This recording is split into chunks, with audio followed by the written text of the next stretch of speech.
got a PDF in another language or need yours translated? Claude can do that and actually give you a file you can use. Let me show you how. First, open a new chat in Claude.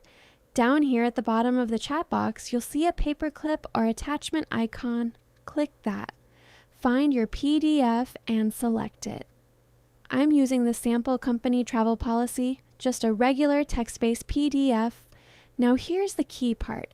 How you ask matters a lot.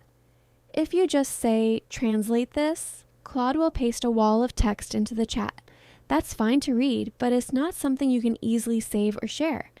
Instead, ask Claude to create a Word doc or a PDF file with a translation. That way you get an actual downloadable file. Claude will read through this document, translate the content, and generate the file. Depending on the length, this might take a few seconds. Once it's done, you'll see a download link right here in the chat. Click it and you've got your translated document ready to open in Word or Google Docs. A couple of things worth knowing before you try this. Tip 1.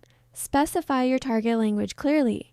Be specific. Say translate to French or translate to Japanese. Claude supports dozens of languages. Tip 2. Text-based PDFs work best. This works great on regular PDFs, things like reports, policies, or articles. But if your PDF is a scanned image or has heavy design formatting like a brochure or a form, the translation won't be as clean. The text might not extract perfectly. Tip 3. Ask for the right output format.